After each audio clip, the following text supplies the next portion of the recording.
Quando o império atravessa fronteiras e derruba um governante, a Bíblia quase nunca pergunta apenas o que aconteceu. A pergunta que ela faz é: o que isso nos revela?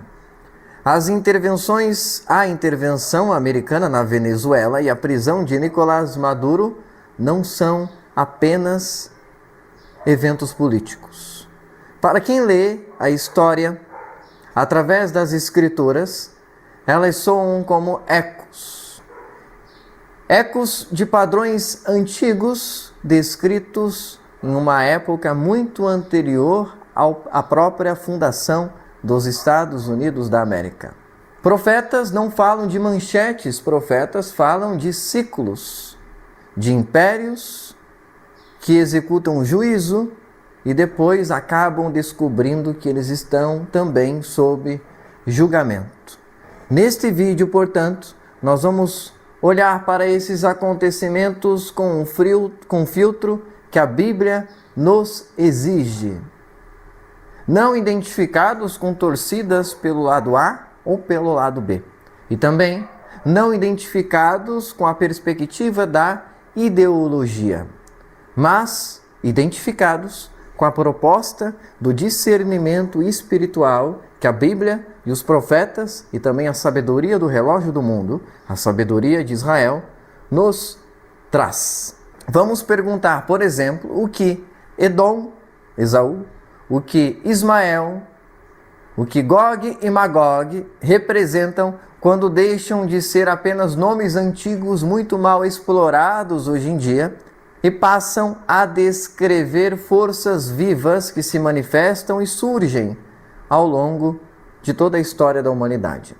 E por que, para os fiéis, os estudiosos das Escrituras, esse episódio não pode ser lido apenas como mais uma grande crise social ou política, mas como um sinal dentro de um processo espiritual muito maior.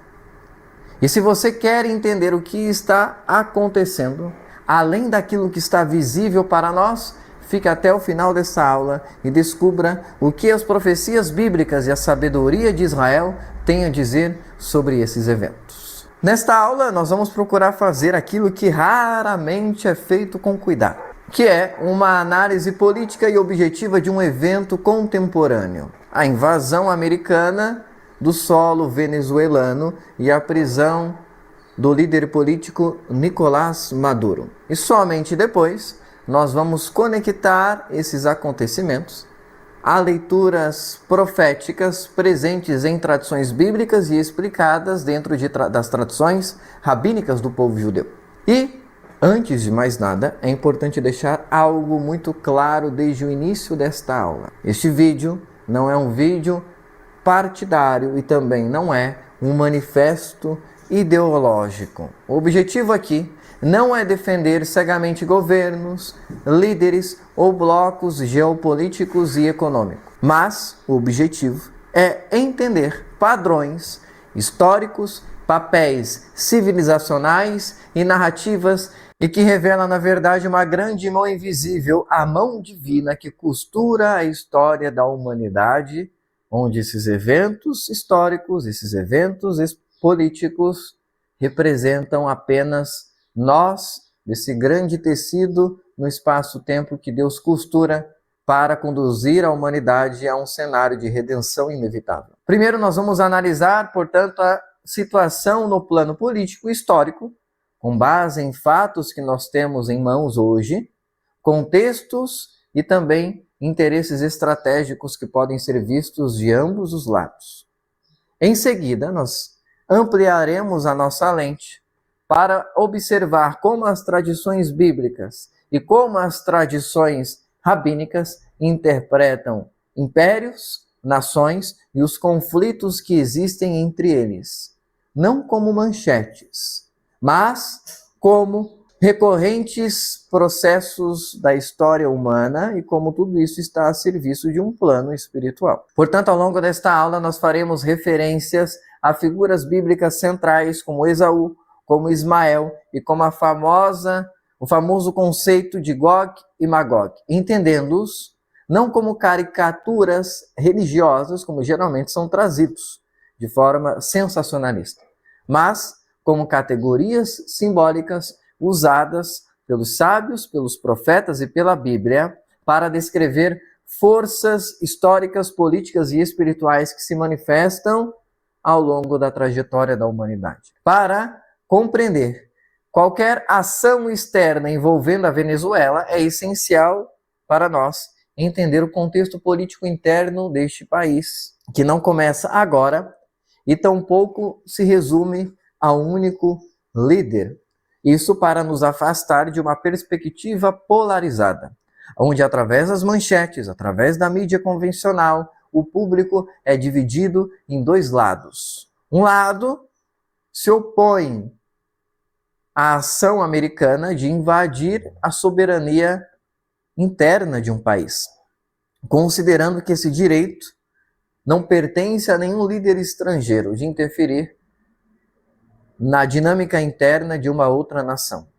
E o outro grupo de pessoas identificadas com a crise humanitária venezuelana, justificando qualquer meio em nome de uma liberdade a ser conquistada, e que, portanto, endossam aquilo feito no empreendimento sob a liderança de Donald Trump em nome dos Estados Unidos da América. Essa polarização coloca sobre a situação uma grande crise, não humanitária neste caso, mas uma crise intelectual, trazendo a ignorância para a análise do cenário. Porque, ao olhar para um dos lados, você não é obrigado necessariamente a desconsiderar as outras coisas referentes ao outro lado. Portanto, nós precisamos de sensatez, de equilíbrio e de ponderação para que nós possamos ter a chance de colher o máximo de informação possível de todo esse cenário histórico de uma forma completa e só então ter, no nosso caso, uma conclusão espiritual. Porque a verdadeira resposta que nós temos para dar para todo esse cenário geopolítico não é ideológica, porque a resposta ideológica não muda o cenário. O que muda o cenário é a construção de uma geração futura melhor do que a atual. E para isso, nós precisamos de uma educação filosófica, de uma educação espiritual e até mesmo política pela perspectiva bíblica, para que não sejamos conduzidos como uma manada por grandes manchetes que surgem buscando surfar e aproveitar dessas crises para ter o seu próprio ganho pessoal. Portanto, olhando primeiro para a Venezuela, nós precisamos entender que esse país vive há décadas uma combinação de crise institucional, crise econômica e também social, profundamente ligada à dependência histórica do petróleo e às transformações iniciadas no final do século XX. Este grande ciclo venezuelano se inicia com a figura de Hugo Chávez, que chega ao poder prometendo romper com as elites tradicionais, redistribuir a renda de uma forma social e ampliar o papel da interferência do Estado nas políticas internas. O chamado chavismo começa então a se instaurar e ele altera profundamente a estrutura política do país, fortalecendo o executivo, aumentando o poder do Estado, enfraquecendo contrapesos institucionais de oposição e centralizando todas as decisões estratégicas, tanto no âmbito interno quanto no âmbito internacional, nas alianças que ele vai buscar construir. E após a morte de Hugo Chávez, em 2013, surge então a figura de Nicolás Maduro, que assume o poder numa situação social de já instabilidade política. Diferentemente do seu antecessor, Maduro enfrenta, já nos primeiros anos, queda acentuada do preço do petróleo, colapso produtivo da estatal petrolífera, hiperinflação, aumento da migração em massa, ou seja, a saída de pessoas da Venezuela e a forte polarização interna.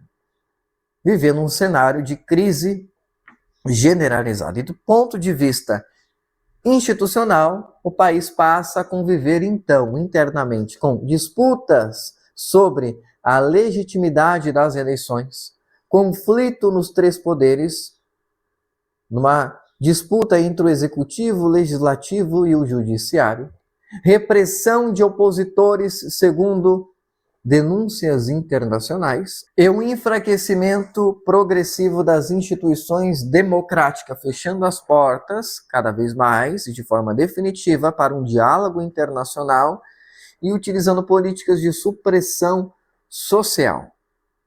No plano internacional, neste ponto, a Venezuela se isola de parte do Ocidente e em contrapartida, fortalece as suas alianças com países que também mantêm relações tensas com os Estados Unidos, buscando apoio econômico, político e estratégico no âmbito da diplomacia geopolítica.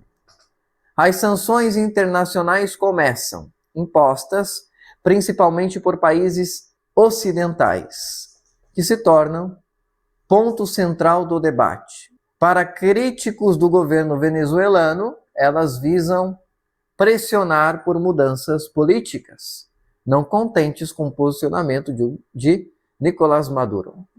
Já para defensores de Caracas, agravaram a crise social e penalizaram a população civil, ou seja, culpam a interferência internacional pela crise humanitária e pela piora da crise interna no país.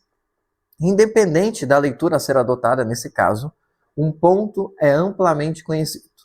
A Venezuela tornou-se um fator de instabilidade regional com impactos que ultrapassam as suas fronteiras locais, seja pelo fluxo migratório sobrecarregando a forma como países vizinhos vão receber esses refugiados, ou por conta da sua posição estratégica no continente americano e como ela movimenta todo o cenário de acordos no campo político e econômico. É nesse cenário, portanto, de fragilidade interna, de isolamento diplomático e de disputa de narrativas, que surge a hipótese de uma intervenção direta por parte dos Estados Unidos, incluindo a possibilidade de ações contra o governo Maduro.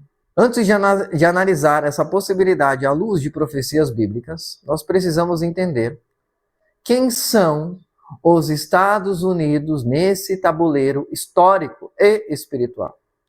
Não apenas como um país moderno e forte, mas como o herdeiro de um papel civilizacional específico. Que tipo de força ancestral os Estados Unidos da América representam? E para entender o papel dos Estados Unidos no cenário global e a sua ligação com essa ancestralidade, e posteriormente nas leituras proféticas, o seu papel espiritual, é necessário que nós olhemos para além da política imediata de nosso tempo e observar o papel histórico que o país ocupa no sistema internacional de uma forma geral. Qual tem sido, por exemplo, as pautas de seus verdadeiros interesses?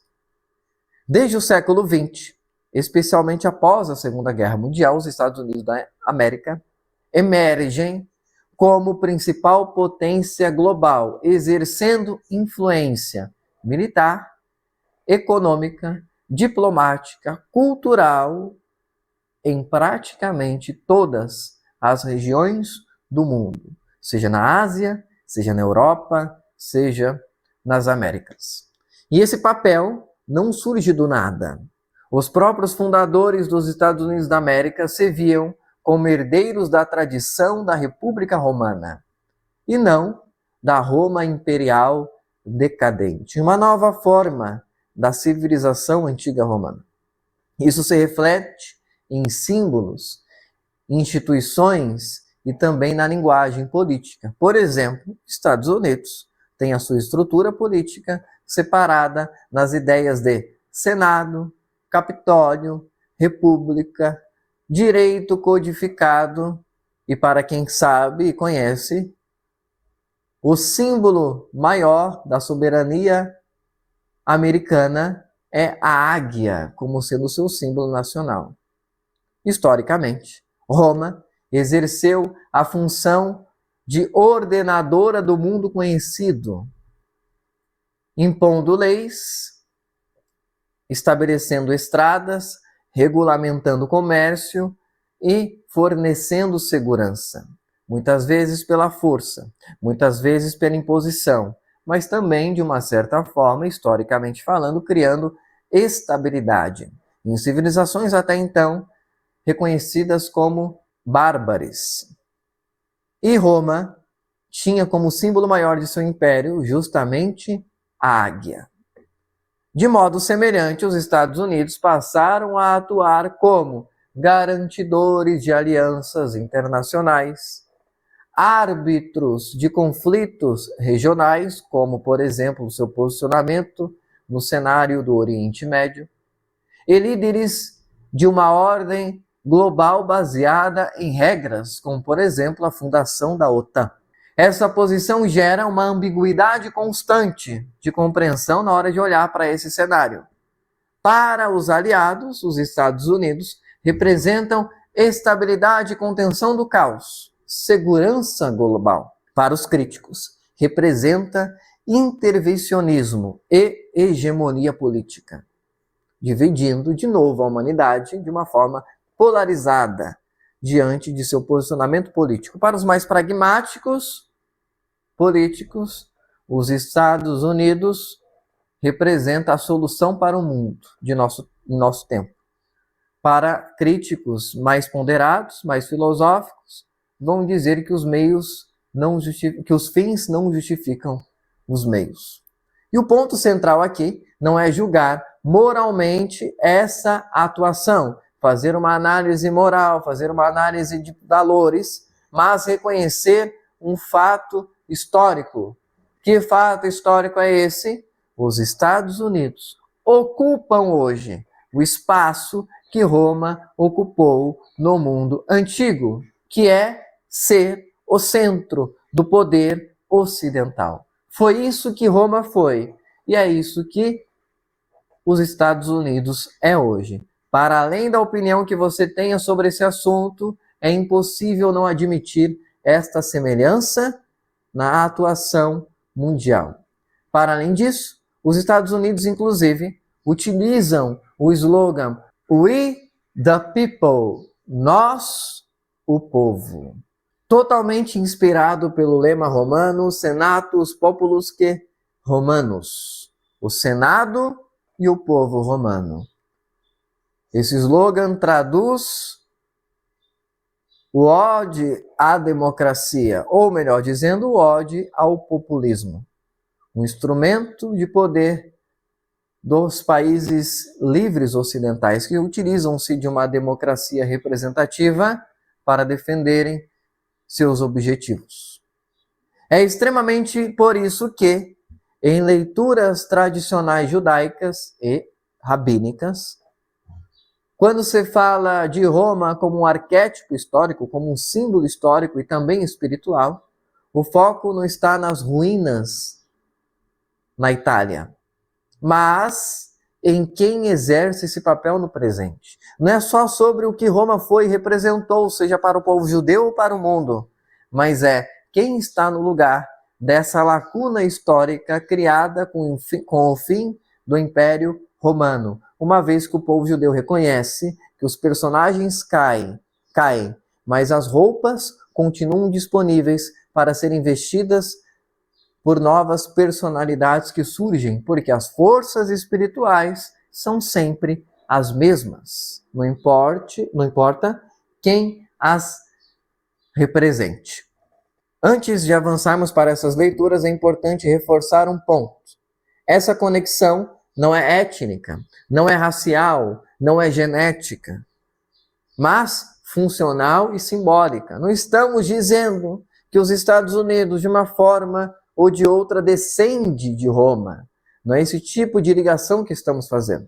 Estamos dizendo que eles herdam um legado ideológico, um legado político, um legado histórico e, como veremos a seguir, inclusive um legado espiritual, que não tem nada a ver com biologia ou com antropologia no sentido de descendências ou de origens, mas tem a ver com aquilo que há de força no mundo e os representantes que ocupam cadeiras que representam tais forças e influências no mundo atual e contemporâneo.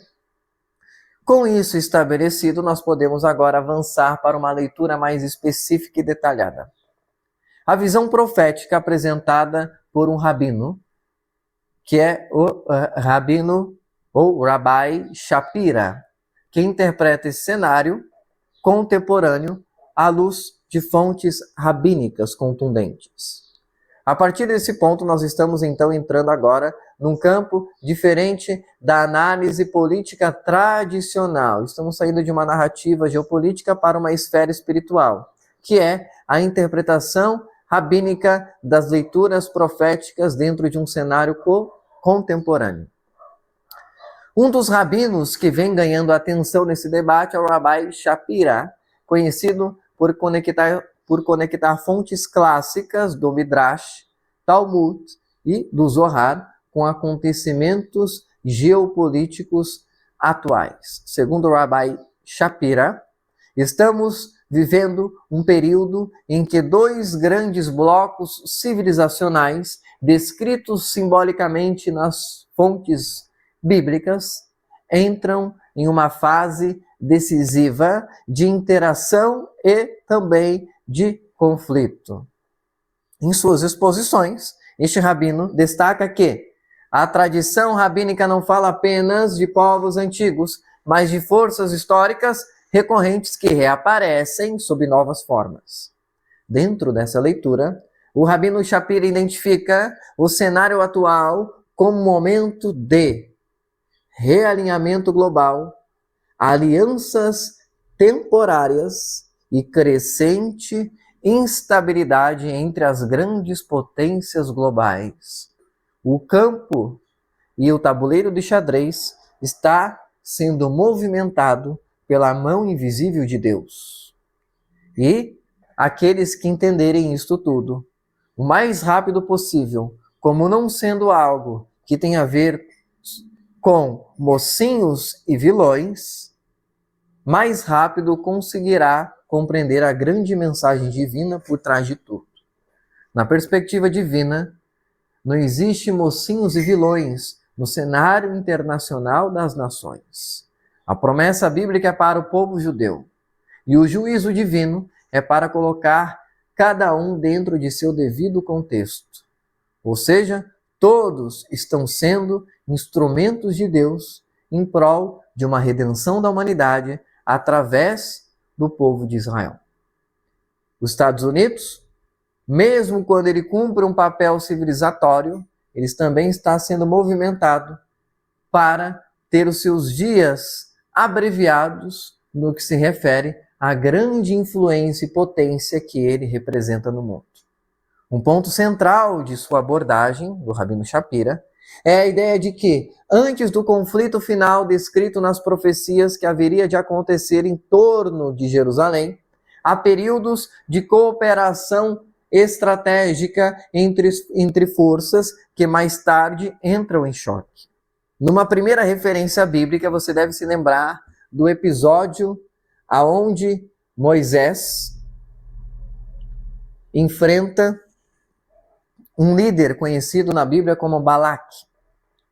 Balaque era líder dos Medianitas. E Balaque aparece fazendo uma aliança com países com nações das quais ele era arqui-inimigo. Mas essas nações estavam com medo do povo de Israel e de seu crescimento e da forma como ele saiu do Egito. Então eles fazem uma aliança temporária com Balaque e tentam unir forças para derrubar Israel. Semelhantemente, na história de Abraão, pouco tempo antes, ele empreende guerra contra 5 reinos, apenas em nome de resgatar Ló, seu familiar. É dito que esses 5 reinos se uniram temporariamente e depois brigaram entre si. Ou seja, o povo judeu presta atenção nas alianças, mas nunca confia nelas, porque o povo judeu entende que tudo é parte de uma grande estratégia divina. Ele enfatiza, o Rabino Shapira, que essas alianças nunca são duradouras.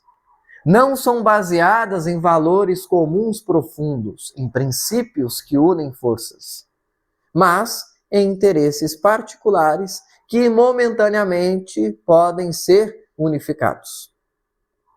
Na leitura deste rabino, eventos envolvendo grandes potências, especialmente quando afetam o Oriente Médio nos seus modus operandi, e o equilíbrio global, devem ser observados não apenas como decisões políticas isoladas, mas como sinais de um processo muito mais amplo que está em curso.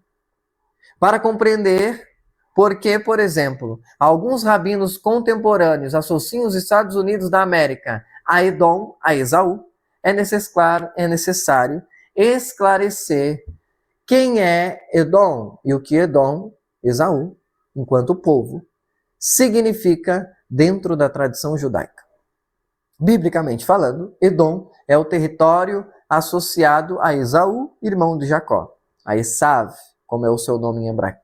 No entanto, já nos textos rabínicos clássicos, Edom deixa de ser apenas um local geográfico e passa a representar um arquétipo civilizatório histórico.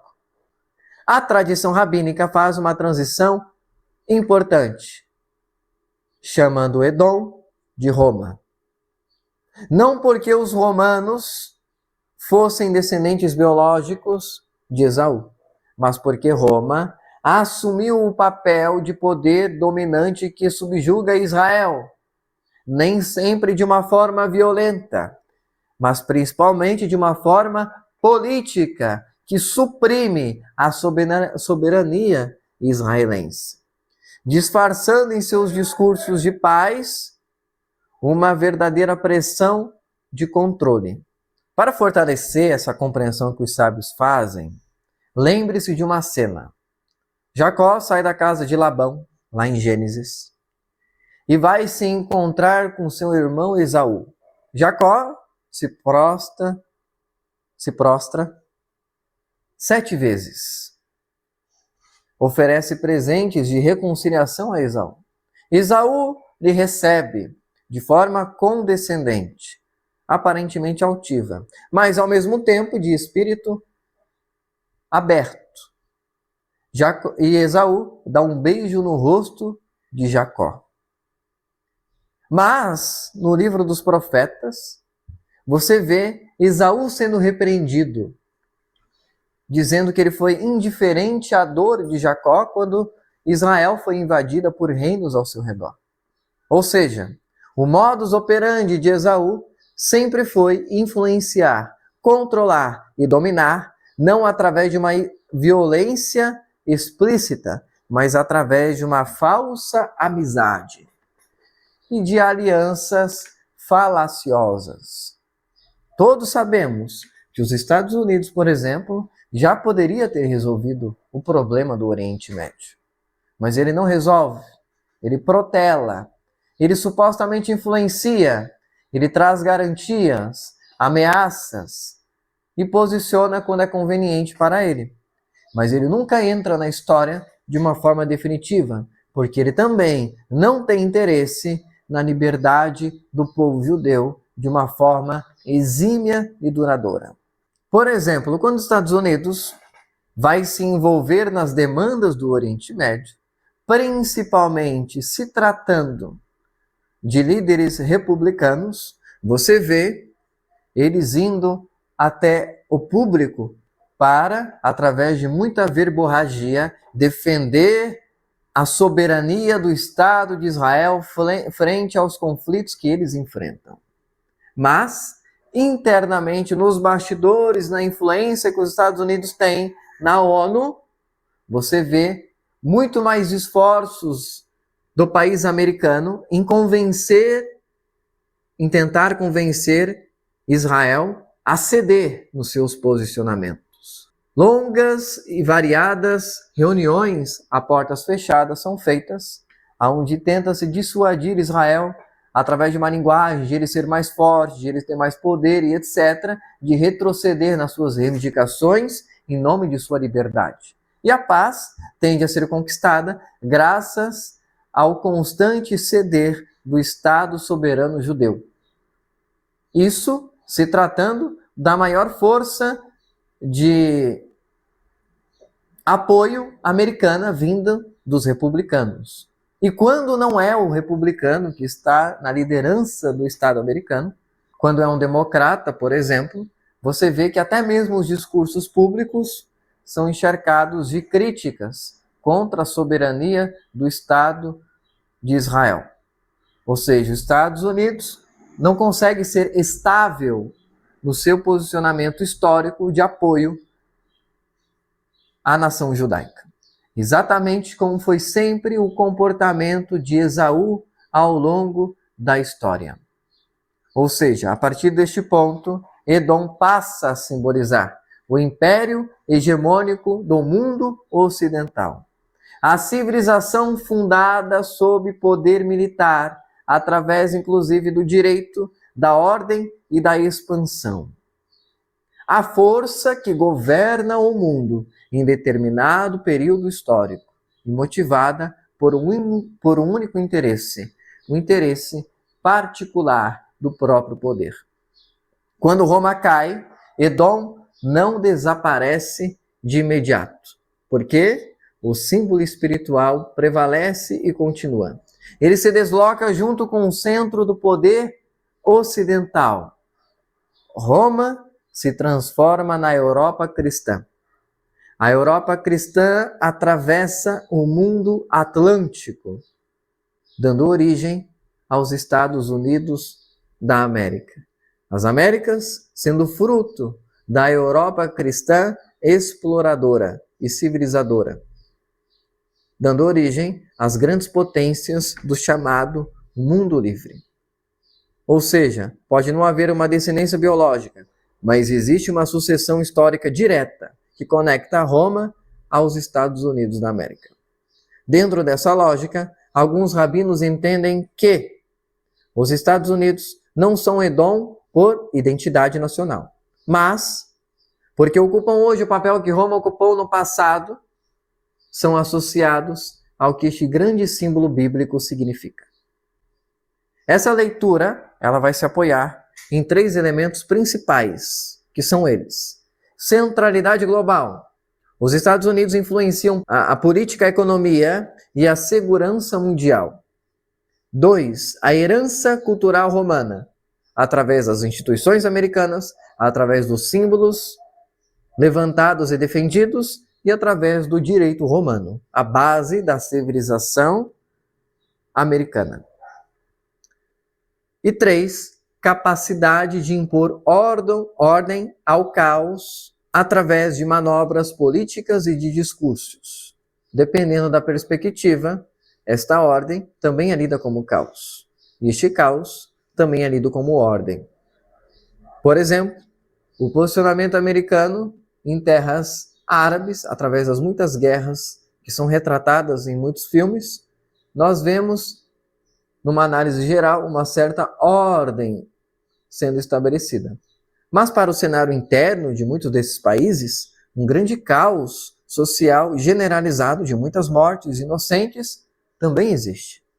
É um cenário constantemente ambíguo. E é fundamental frisar aqui novamente, então, que essa visão não serve para condenar automaticamente os Estados Unidos.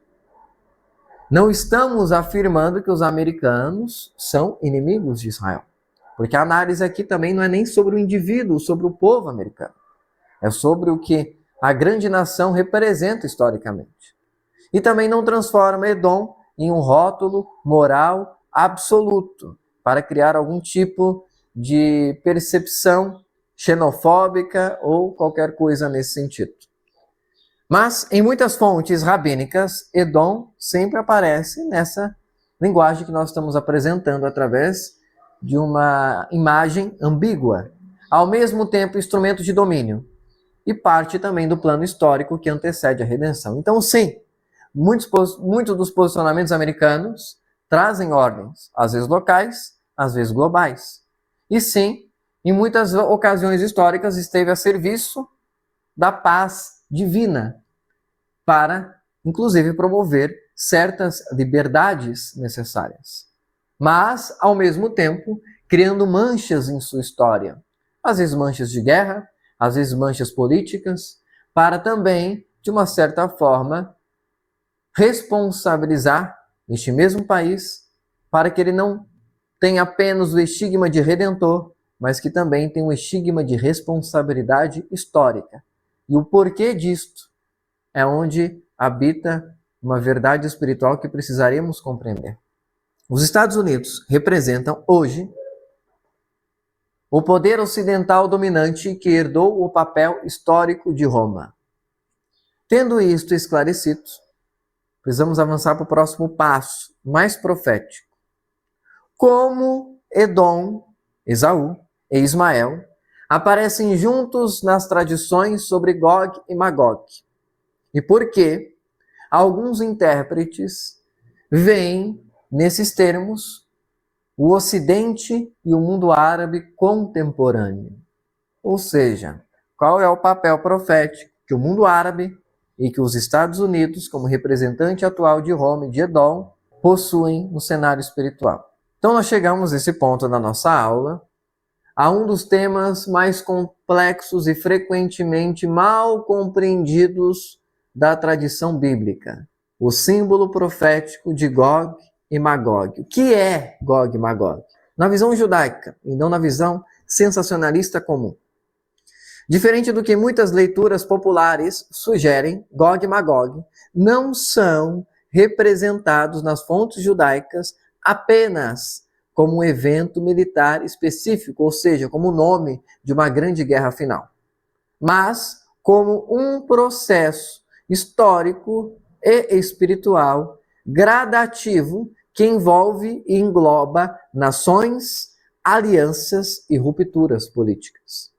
Nas fontes proféticas, especialmente no livro de Ezequiel e em comentários rabínicos posteriores, Gog e Magog aparecem como um confronto global, envolvendo múltiplas potências, precedido por alianças temporárias, marcado por instabilidade moral, política e espiritual. Em leituras clássicas e medievais, surge uma ideia recorrente. Antes do conflito final, há uma aproximação estratégica entre Edom e Ismael. Assim como biblicamente relata-se que Esaú se uniu com as filhas de Ismael após a morte de sua mãe, Rebeca. Ali não é apenas a narração da história do povo judeu. Ali também é um código profético para os dias do fim. Tradicionalmente, Edom representa o poder ocidental dominante, o Ocidente, historicamente representado por Roma. Ismael representa os povos árabes e islâmicos. E nesse ponto é importante destacar que isso não se refere a indivíduos, não se refere ao povo árabe, não se refere a uma pessoa que professa a fé islâmica e também não se refere a um americano de uma forma específica, mas a blocos civilizacionais e uma leitura histórica do que essas grandes potências representam para além dos indivíduos que fazem parte dela. Sistemas enquanto sistemas políticos e enquanto visão de mundo. E através dos blocos econômicos que essas potências representam. Isso é uma perspectiva política interessante e lúcida de se ter. Quando a gente entra na discussão política, nós temos até o cuidado de sermos politicamente corretos, no sentido de não ser xenofóbico, de não fazer análises caricatas, de não associar pessoas com base na sua nacionalidade ou na sua etnia, como sendo do lado A ou do lado B, do lado mocinho, do lado vilão. Mas quando nós fazemos essa análise global, é sobre o poder que essas potências têm e como elas movimentam a história. E esse poder não está na mão das pessoas que fazem parte desse país ou dessa civilização. Está no poder econômico que esses governos representam. Então é uma leitura dos governos que representam essas potências que são econômicas. O mundo é sobre economia. O mundo nunca foi sobre ideologia. O mundo nunca foi sobre posicionamento social. Isto é a forma como a mídia vende as ideias políticas para que nós nos sintamos nos sintamos apaixonados por um lado ou pelo outro, em nome das nossas demandas de valores individuais que nós, seres humanos médios, carregamos. Tais valores não fazem parte da pauta e da agenda política dos grandes governos. A pauta da agenda política dos grandes governos são interesses de poder econômico. E na hora de analisar o poder econômico árabe e o poder econômico americano, e a sua influência na estrutura mundial, é aí que entram os símbolos e os arquétipos. Então, segundo essa perspectiva, Edom e Ismael cooperam por um interesse. Firmam pactos temporários, compartilham objetivos estratégicos, mas não possuem uma base duradoura de valores comuns, porque isso nenhum governo possui. Em determinado momento, essa aliança se rompe quando os interesses econômicos passam a não mais andarem juntos, levando a um conflito de grandes proporções, descrito simbolicamente na Bíblia como Gog e Magog. Alguns intérpretes modernos aplicam essa leitura ao mundo atual da seguinte forma: Edom representa o eixo do poder ocidental, hoje liderado majoritariamente pelos Estados Unidos da América. Do outro lado, Ismael, o mundo árabe islâmico, especialmente relevante no Oriente Médio, mas muito influente no Oriente de uma forma geral, inclusive através das alianças que o mundo árabe possui. Dentro desta lógica, portanto, eventos como acordos diplomáticos, intervenções militares, negociações energéticas, pressões estratégicas são vistas como etapas preliminares e não como um conflito final em si. Então nós precisamos parar de enxergar essas guerras pelas pautas que a mídia levanta. Isso é sobre intervenção militar antiética. Não, porque isso não é sobre intervenção militar. Isso é sobre negociações energéticas opressoras e domínio de recursos naturais de países autônomos. Não, porque isso não é sobre negociação energética. Isso é sobre uma pressão estratégica em nome de interesses de grandes potências que querem dominar países pequenos. Não, porque isso não é sobre pressão estratégica. Isso é sobre um conflito que não está nem no campo de observação da maioria da mídia atual e da maioria das pessoas simples. E é para esta guerra, é para esse grande conflito, é para o grande motivo de fato de tudo isso que nós queremos conduzir a sua visão hoje. Sob essa ótica, crises envolvendo grandes potências fora do eixo tradicional do Oriente Médio, como a Venezuela, passam a ser vistas como peças de um tabuleiro muito maior, afetando equilíbrios globais e preparando realinhamentos. Quando você mexe uma peça que não faz parte do conflito convencional, essa movimentação tende a representar um movimento de muito maior escala, porque vai reorganizar todo o posicionamento geopolítico global, preparando para uma aliança dentro do verdadeiro objetivo. É como movimentar um peão, quando na verdade a próxima jogada é expor a rainha no xadrez. E isto nós precisamos prestar muita atenção. O que eu estou querendo dizer? Eu estou querendo dizer que este grande evento que veio a público no último Shabat não tem nada a ver com a Venezuela. Tem a ver com uma grande movimentação que já está em curso e que caminha para trazer Israel de volta para o cenário global. Só que numa perspectiva muito mais escatológica, apocalíptica e dentro de uma conturbação global, revelando o verdadeiro objetivo das nações, que sempre foi o mesmo. Antes de avançarmos para essa conclusão, é necessário fazer uma pausa essencial nesta nossa aula, para uma percepção importante. A análise apresentada até aqui foi deliberadamente equilibrada. Mas equilíbrio não significa neutralizar a realidade, tentar sair pela tangente ou naturalizar coisas contundentes que estão acontecendo.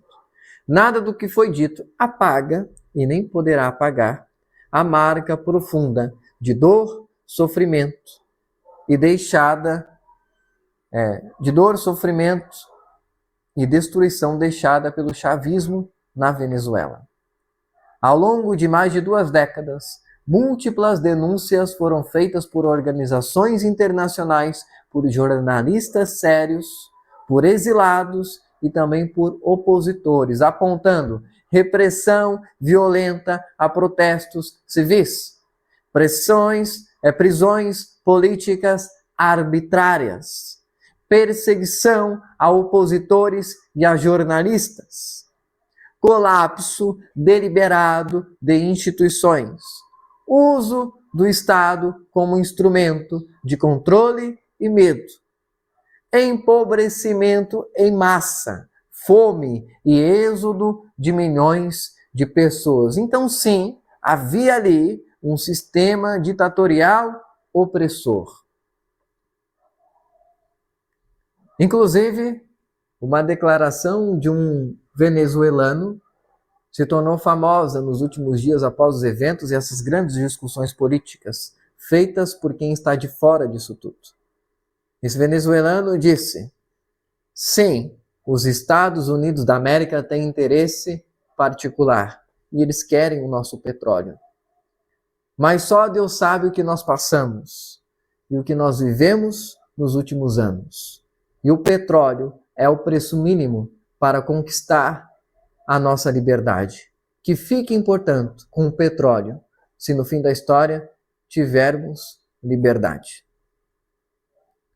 Essa declaração ilustra o que nós estamos tentando trazer aqui. Não é sobre abraçar um lado ou outro. É sobre enxergar que não há mocinhos nessa história de vilões. Há apenas vilões situacionais, aonde um vilão, pela perspectiva divina, no atual momento, é melhor do que o outro vilão. Mas que ambos, todos, estão sob julgamento. Porque nenhum deles pensam na pessoa final que está na ponta da profecia. Todos eles pensam em si. Independente do posicionamento geopolítico, há um princípio bíblico e moral que atravessa todas as gerações. Quando a taça da perversidade se enche, o Eterno diz: basta. E esse é o critério das quedas das grandes potestades globais. Quando o cálice se enche. Como foi dito para Abraão: sereis peregrino em terra estrangeira, porque ainda não se encheu o cálice dos jebuseus, das 7 nações que ocupam a região da Cananeia. O cálice de Nicolás Maduro encheu, mas o cálice dos Estados Unidos também está enchendo. A tradição bíblica é clara ao afirmar que ninguém permanece livre para sempre enquanto constrói a sua autoridade com base em injustiça, a preço de sangue e de opressão. O juízo pode até tardar aos olhos humanos, mas ele nunca falha e sempre vem. No entanto, este ponto é crucial. Quando Deus decide por fim a perversidade de alguém ou de algum regime global, o caminho desse juízo raramente é simples ou moralmente limpo aos olhos humanos. Porque agora já não é mais preto no branco. Há muitas coisas a serem consideradas nesse tipo de manobra divina. Para compreender isso, recorremos a um exemplo central na tradição judaica, que é o dia 10 de Tevet. O dia 10 de Tevet foi recém-comemorado pelo povo judeu, comemorado não, mas vivido pelo povo judeu. É um dia de jejum público prefigurado lá no livro do profeta Zacarias. É um dos 4 jejuns públicos que o povo judeu faz. E o 10 de Tevet marca o cerco de Jerusalém por parte de Nabucodonosor, antes de invadir Jerusalém efetivamente e de destruir o templo sagrado. No 10 de Tevet, o Eterno decreta que chegou o momento de punir Israel por causa dos pecados daquela geração. O cerco de Jerusalém então começa. E o processo que culminaria na destruição do templo é colocado em curso, em movimento. Mas qual é a forma que isso acontece? Não por um ato direto, não por um ato sobrenatural, como aconteceu com Sodoma e Gomorra, mas sim por meio e através da perversidade humana de Nabucodonosor e do Império Babilônico. Isso levanta uma pergunta fundamental que quase ninguém faz. Se Nabucodonosor estava cumprindo um desígnio divino, por que ele é considerado um pecador? Ou seus pecados foram então apagados, já que ele foi meramente um instrumento divino? A resposta bíblica é não. Ele é culpado por isso. Por quê? O Eterno não apenas decide quem será punido, mas ele escolhe a dedo quem será o instrumento dessa punição. Por quê? Porque aquele que for escolhido para ser instrumento de punição na vida de alguém ou em alguma civilização é porque este também está sob julgamento. Será conduzido a um pecado porque o seu cálice também está prestes a ser enchido. Ele decide por quem essa punição virá, de acordo com a natureza moral daquele agente. Então, mais do que prestar atenção em quem está sendo punido, devemos prestar atenção em quem está punindo, porque quem está punindo também virá a ser punido. Existe uma máxima no Talmud que revela isso no Pirkei Avot, que diz: certa vez um homem olhou para uma cabeça, para um crânio que flutuava no rio e disse: porque afogaste outros, foste afogado, e aquele que te afogou virá também a ser afogado. A punição ela é uma teia que conecta agressores. Um afunda o outro, até que todos estejam imersos na destruição divina. Os babilônicos foram escolhidos não por serem justos, mas porque suas próprias características de brutalidade, arrogância e violência os tornavam instrumentos adequados para aquela destruição específica. E justamente por isso, mais tarde, eles mesmos seriam julgados. Ou seja, Israel foi punido por seus pecados e a Babilônia foi punida por seus erros. O fato de alguém ser instrumento de juízo não o absolve da própria maldade. E aplicando este princípio ao mundo contemporâneo, chegamos a um ponto delicado, porém necessário de ser dito e concluído. Quando uma potência entra em territórios dominados por ditadores cruéis, assassinos e regimes opressores, e esses líderes são mortos ou capturados e levados presos, é legítimo afirmar que o Eterno decretou que o tempo daquela perversidade chegou ao fim. Contudo, isso não significa que os meios utilizados sejam automaticamente legítimos diante de Deus. Se a queda de um tirano ocorre por interesses econômicos escusos, por ambição territorial, por exploração de riquezas naturais, por violência desnecessária e generalizada contra inocentes, então o agente do castigo também entra na equação do juízo. Prova bíblica disto.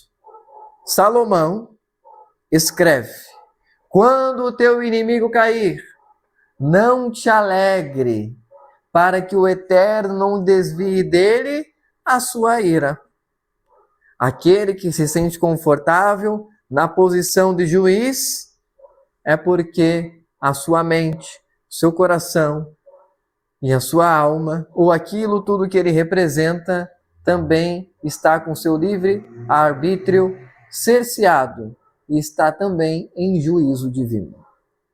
No caso específico da Venezuela, declarações públicas de líderes norte-americanos sobre interesse direto nas riquezas do país deixam claro que a situação não se resume a uma libertação moral ou sequer humanitária. E aqui, a tradição bíblica é implacavelmente justa. Ninguém executa juízo divino e sai ileso se o faz com intenções perversas. Deus não apenas encerra o ciclo da maldade, ele também julga como esses ciclos foram encerrados. Esse princípio nos protege de duas distorções perigosas: a romantização de tiranos e a santificação automática de impérios. Não há quem ser defendido nessa história, exceto a equação espiritual que está por detrás dela.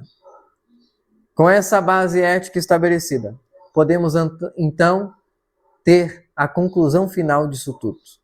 Qual é o nosso papel diante desses processos históricos, políticos e espirituais? O que serve para cada um de nós, meros indivíduos, fazer diante de todo esse cenário político que nem passa pela nossa casa? Depois de percorrer política, história, alianças internacionais e leituras proféticas, é fundamental afirmar algo com clareza. Esta aula não foi sobre prever o futuro, mas sobre aprender a ler e se posicionar no presente. O que vimos aqui foi que eventos como a crise venezuelana, a possível intervenção americana, o colapso de regimes autoritários e o realinhamento entre potências globais não acontece no vácuo da história. Eles seguem padrões históricos recorrentes que as tradições bíblicas e rabínicas já observavam muito antes de existirem estados-nação modernos. Ao conectar esses acontecimentos com conceitos como Edom, Ismael, Gog e Magog, não estamos dizendo que cada conflito é o conflito final, como geralmente análises sensacionalistas são feitas. Cada líder é uma figura profética, ou que existe algum grande roteiro fechado e inevitável de que agora sim é o grande momento final. Não. O que nós estamos, na verdade, dizendo é algo muito mais sério do que isso. O mundo entra em zonas de instabilidade quando o poder deixa de ser guiado pela justiça e passa a ser guiado apenas por interesse. A história nos mostra que ditadores não permanecem impunes para sempre. Impérios também não são eternos. E nenhum agente de punição está acima do juízo. E o que sobra nisto são os indivíduos. E a forma como você evolui espiritualmente. Porque no fim sobra você. Porque os grandes impérios estão a serviço do juízo divino. Mas você é o único que possui a chave para a sua redenção pessoal. O chavismo deixou uma herança real de sofrimento que não pode ser relativizada. Se o seu fim se aproxima, isso não é por acaso, é o limite moral sendo alcançado. Mas a tradição também nos alerta. Quem executa o juízo com as mãos sujas entra inevitavelmente na própria equação do julgamento. Nabucodonosor cumpriu um desígnio e ainda assim foi julgado. Babilônia caiu, Roma caiu. Todos os impérios que confundiram poder com direito acabaram da mesma forma. Isso nos leva ao ponto mais importante que tem que ser dito hoje. A profecia nunca foi sobre impérios. Ela sempre foi sobre pessoas, sobre cada um de nós. Sabe para onde Deus está olhando? Quando esses grandes eventos acontecem, Ele não está olhando para Donald Trump, Ele não está olhando para Benjamin Netanyahu, Ele não está olhando para Nicolás Maduro, Ele está olhando para como você reage. A forma como você reage, a forma como você se posiciona, denuncia a alma que você carrega. E mostra se você vai fazer parte do juízo ou se você vai fazer parte da justiça. No bom sentido dela, no sentido da pessoa que merece ser redimida de tudo isso. Estamos vivendo nos dias proféticos profetizados pelos rabinos, no livro do Zohar, dos dias que seriam dias como Noé. E o que houve nos dias de Noé? Uma arca. Então não é sobre o mundo, porque o mundo jaz do maligno, como disse um grande rabino do século I. O mundo terminará afundado. E o que importa é quantas pessoas estarão dentro da arca. E a arca, ela é a arca dos bons princípios. Ela é a arca do bom pensamento. Ela é a arca da boa inclinação. Ela é a arca daquele que entende que não há mocinhos no mundo. O mundo está corrompido. Mas você se corrompeu junto? Você abraçou narrativas midiáticas? Você se posicionou verbalmente fazendo críticas infundadas e matando moralmente pessoas, civilizações e reputações? Ou você conservou a sua índole e não se vendeu para narrativas? A profecia nunca foi sobre império, ela sempre foi sobre nós. Sobre como nós reagimos ao sofrimento alheio. Sobre como nós buscamos justificar violência quando ela nos convém. Quando eu digo, não, os Estados Unidos está certo mesmo. É melhor isso do que aquela ditadura, sendo que pessoas morreram no processo. Não, os Estados Unidos é só um metido, ele tem que ser destruído. Quando pessoas também estavam sendo subjugadas naquela ditadura. Preservamos os nossos princípios mesmo quando o mundo se reorganiza à força, ou nós vendemos a nossa moral em nome de ideologias. Se vivemos ou não os prenúncios de Gog e Magog, o teste é o mesmo. Quando o aparente fim se aproxima, Deus quer ver como você vai reagir. Quem permanecerá íntegro quando a história acelerar? Porque no fim, o mundo não será julgado apenas pelas guerras que ele travou, mas pelas consciências que escolheu preservar. E é exatamente aí que a profecia deixa de ser distante e se torna pessoal. Qual é a sua opinião sobre o assunto? O que fazemos com tudo isso? A Bíblia nunca foi entregue para ser lida apenas e estudada intelectualmente. Muito menos para ser usada como ferramenta de curiosidade profética para dizer que o relógio do mundo está avançando. Desde o princípio, a Bíblia exige de nós algo muito mais profundo. Entendimento que gera aplicação prática, transformação de vida. Ao longo da história, sempre que o povo teve acesso à Torá, apenas como informação e não como orientação pessoal de vida, os mesmos erros se repetiram. Profetas surgiram, sinais eram dados, contextos eram claros, mas faltava o essencial, viver aquilo que se sabia.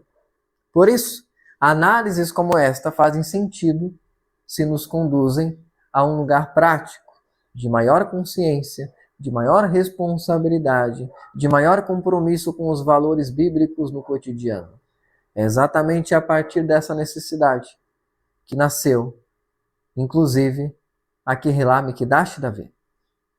Não como uma resposta a uma crise específica, não como uma reação ao evento isolado identificado como uma dor em específico, mas como a compreensão de que tempos complexos exigem pessoas enraizadas, sólidas. Nosso foco é, portanto, bastante simples, porém exigente. Estudar a Bíblia e a tradição com profundidade. Compreender como esses textos falam ao nosso tempo. E, principalmente, aprender a viver isto na prática. E esta é a parte complexa. Mas nós estamos aqui para ajudar naquilo que é possível a facilitar este caminho para você, com orientação diária, com supervisão constante e com exposição democrática de conhecimento e informação. O Mikdash Davi é um espaço para você que entende que fé sem estudo se torna frágil e emocional. que estudo sem prática se torna inútil, estéril e falacioso. E prática sem consciência perde direção, perde propósito e perde eficácia. Se você acompanhou esta aula até aqui e sentiu que essas reflexões não podem terminar quando o vídeo acaba, mas devem ser levadas para a sua vida, o convite já é natural e possivelmente você já está sendo chamado para algo maior. Caminhe conosco, estude, questione, aprenda e aplique. Não como espectador, mas como um participante ativo dessa jornada. Estamos também, para isso, em um momento de construção concreta. A formação de um novo espaço físico, que será um local dedicado ao estudo, à comunhão e à formação contínua, para ser uma ampliação daquilo que nós já fazemos. Através do nosso grupo de estudos, orientamos pessoas diariamente através das Escrituras. Temos vídeos de vasto conhecimento bíblico e de orientação no campo da prática da Torá, com extremo esforço em tornar célebre a mensagem de Yeshua e conduzir pessoas das mais simples até as mais instruídas num caminho genuíno de cumprimento de Torá e de relacionamento com o Criador. E este espaço que nós estamos ampliando e nos direcionando para ele não é um fim em si mesmo, não é sobre ter um espaço físico, mas é um meio para que o aprendizado ganhe corpo, ganhe ritmo e gere continuidade, para que ele seja o modelo inicial de muitos outros espaços futuros que haverão em muitos outros lugares para atender às necessidades locais. Então, se você puder contribuir financeiramente também conosco, estará ajudando a transformar estudo em estrutura, transformar a nossa intenção em uma realidade para os dias atuais, mas só se você achar que faz sentido este caminho. Quem não puder, mas se dispõe a estudar, participar e crescer, já faz parte dessa construção ainda assim. Nesses tempos que o mundo se reorganiza pela força, acreditamos que a resposta bíblica que nos cabe continua a mesma. Construir pessoas antes de tentar entender impérios. A educação espiritual sua é a verdadeira resposta que daremos a este caos político. O estudo continua, o caminho é diário e as nossas portas estão abertas. Não queremos vir ao público aproveitando os temas para sermos sensacionalistas. Acreditamos no espírito do tempo e por isso viemos a público por conta das coisas que acontecem, mas sempre para te dar uma consciência prática e espiritual e não para vender profecias apenas para rebanhar multidões. Temos compromissos com indivíduos e não com massas de manobras. E se você acredita em nós, acredita nos rabinos que talvez você já conheça dessa comunidade, ou se não, mas se criou uma identificação e quer conhecer melhor o nosso trabalho e nos ajudar, a sua oferta será bem-vinda com uma resposta prática para a redenção em nosso tempo e que o retorno de Yeshua seja breve em nossos dias. Por hora, nós ficamos por aqui. Também fique à vontade para fazer parte do nosso grupo de estudos diários via WhatsApp, com o link que está fixado aqui no chat e também na descrição do nosso vídeo. Nós ficamos por aqui, que o Eterno abençoe a sua vida poderosamente em nome de Yeshua. Shalom, Velehit Traot.